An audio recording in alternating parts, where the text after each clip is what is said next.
In October 2009, scores of lawyers gathered at the posh Sofitel Mauritius El Imperial Hotel, within splashing distance of the island's shoreline, for the launch party of a new boutique law firm, Conyers, Dill and Pearman. Mauritius Attorney General Jayarama Valaydin was there among the nearly 100 guests who joined Conyers chairman John Collis and other senior partners from the firm's headquarters in Bermuda. For Western corporate giants eyeing business in Africa, Asia and the Middle East, the arrival of Conyers, an offshore specialist with a presence in the Cayman Islands, the British Virgin Islands and Hong Kong, as well as Bermuda, was welcome news. The rising tax haven had a new player. A decade later, Conyers had become a major player in Mauritius and the source of more than 200,000 emails, contracts, bank statements and other documents. Those documents form the basis of Mauritius Leaks, a new investigation by the International Consortium of Investigative Journalists. The investigation reveals how multinational corporations took advantage of some of the world's poorest countries, especially in Africa, extracting profits and avoiding taxes through the use of shell companies in Mauritius. After soaring to fame in the 1980s for organizing Live Aid and other anti-famine efforts, the former boomtown rats rocker had shifted to the high-powered world of international finance. He founded a UK-based private equity firm that aimed to generate a 20% return by buying stakes in African businesses, according to a memorandum from an investor. The fund's investments would all be on the African continent. Yet its London-based legal advisors asked that one of its headquarters be set up more than 2,000 miles away on Mauritius, according to a new trove of leaked documents. The tiny Indian Ocean island has become a destination for the rich and powerful to avoid taxes with discretion, and a financial powerhouse in its own right. One of the discussion points in the firm's decision, tax reasons, according to the email sent from London lawyers to Mauritius. Geldof's investment firm won Mauritius government approval to take advantage of obscure international agreements that allow companies to pay rock-bottom tax rates on the island tax haven and less to the desperately poor African nations where the companies do business. Another benefit of a headquarters on Mauritius, opacity. Transactions to and from Mauritius to local units, that can have huge impacts on tax liability, are tucked away in confidential financial reports filed on the island. A spokesman for Geldof's firm, 8 Miles LLP, said its investors include international development finance institutions that request that we consolidate their funds in a safe African financial jurisdiction for onward investment into the various target African countries. Because of its reputation, Mauritius is used by many private equity investors for this purpose. The spokesman said the firm's African investments follow high standards to create jobs, improve communities, and by generating increasing tax revenues which support the governments where we operate. The spokesman said, only when we sell a company will the sale proceeds be paid back into the fund in Mauritius.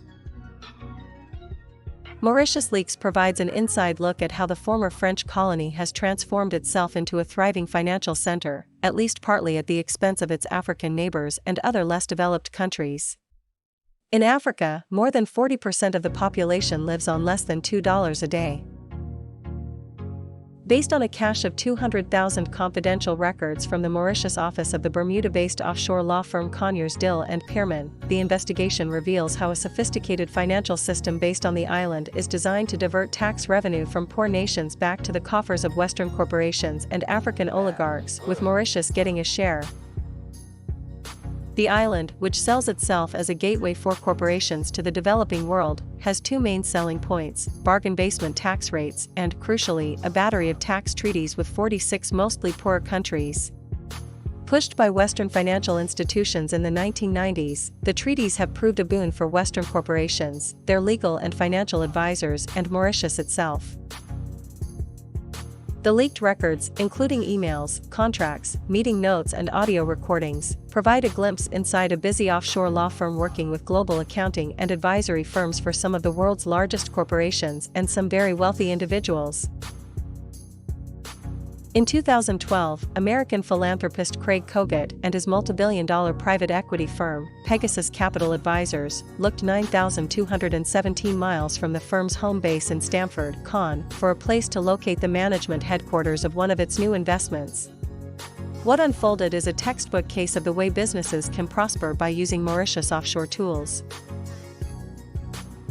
A Pegasus fund had bought Six Senses, a luxury spa and hotel brand with more than 30 operations on 4 continents. Frequented by Hollywood stars and other global glitterati, Six Senses drips in luxury. Villas on private islands in the Seychelles, off East Africa, cost as much as $15,000 a night. The Al Bustan Palace Spa in Oman, one of the less affluent countries on the Arabian Peninsula, offers private men and women-only beaches and personalized face scrubs made with locally grown clove and myrrh. In May 2012, Pegasus created a company, Sustainable Luxury Mauritius Limited, with a post office box in the Abine, the island's technology hub. The new company was owned by a British Virgin Islands corporation that Kogut owned personally, according to documents.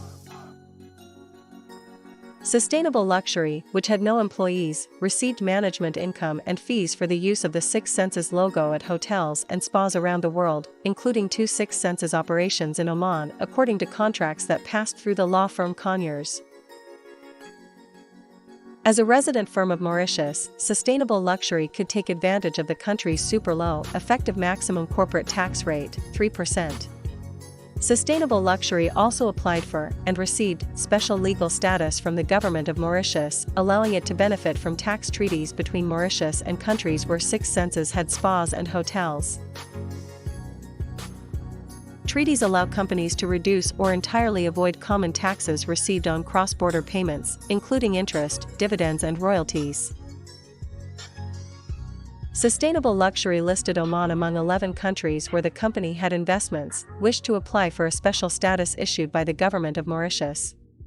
That document would allow the company to cut taxes paid to countries around the world that sign treaties with Mauritius. The leaked files don't say whether the company ever received the document. Starting back in the 1920s, double taxation agreements were adopted to protect businesses with international operations from being taxed twice for the same transaction. 2 nations simply agreed on dividing one set of taxes between them. To encourage investment, tax treaties also limited the tax rate governments could apply to certain cross-border transactions. Tax treaties surged as global trade blossomed after World War II. A second wave came during decolonizations in the 1960s and 1970s. Under the umbrella of the Western-dominated Organization for Economic Cooperation and Development, richer countries pushed for treaties that awarded most of the tax revenue to themselves, not the poorer countries where the business activity took place. Officials in some developing countries sensed early on that the system was tilted against them. Among their complaints, Western companies were shifting income out of developing countries by inflating expenses and fees paid to the Home Office, reducing local taxable income. They have taken out of Zambia every penny owed in taxes, Zambian President Kenneth Kaunda fumed in 1973. Developing countries believed they had to enter into treaties to attract foreign investment. It meant signing away tax revenue that could fund education, health care and government services. These treaties often aren't even necessary. Western governments can solve the double taxation problem by granting credits or other relief to domestic companies with overseas operations. For Mauritius, a big breakthrough came in the early 1990s when an enterprising lawyer in Mumbai discovered that a then-dormant 1982 India-Mauritius tax treaty would allow his Western clients to avoid paying taxes in both the United States and India. Western money poured into the newly liberalized Indian market, after first passing through Mauritius. Success has many fathers, said the lawyer, Nishit Desai, in an interview with ICIJ. People didn't even know where Mauritius was located. People mixed things up between Mauritius, Maldives, Malta, a lot of small islands starting with the letter M. Mauritius introduced a flat corporate income tax rate of 15%. With foreign tax credits that can drive that down to an effective rate of 3%.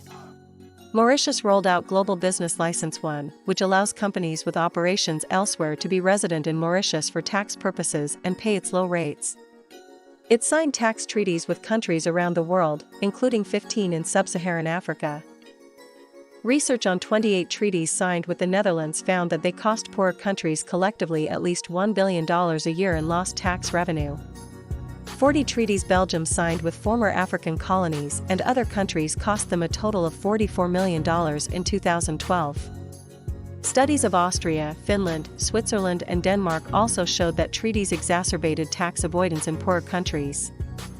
By 2013, almost half of all foreign investment in India could be traced to companies in Mauritius, according to the United Nations.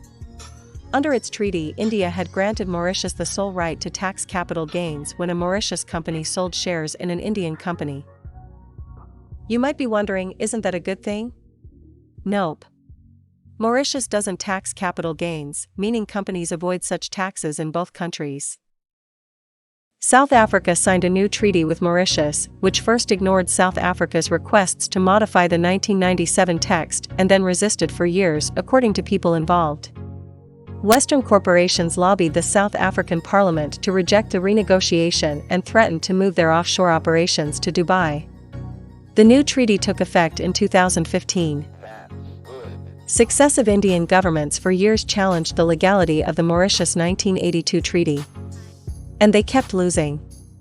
In a landmark 2012 case, India's Supreme Court held that the tax office could not question UK telecom giant Vodafone's $11 billion acquisition of an Indian rival through a Mauritius company. The decision cost India $2.2 billion in lost tax revenue. It took 20 rounds of negotiations over 20 years for India to prod Mauritius in 2016 to remove the abusive provisions of the original 1982 treaty, one Indian official told ICIJ. In separate interviews with ICIJ, tax officials in Egypt, Senegal, Uganda, Lesotho, South Africa, Zimbabwe, Thailand, India, Tunisia and Zambia all said their treaties with Mauritius were crippling. Namibia is reviewing its treaty with Mauritius, officials told ICIJ partner the Namibian. In March, Kenya's High Court struck down that country's treaty with Mauritius for technical reasons. In June, Senegal announced that it would seek to cancel its tax treaty with Mauritius, claiming that the agreement cost it $257 million over 17 years.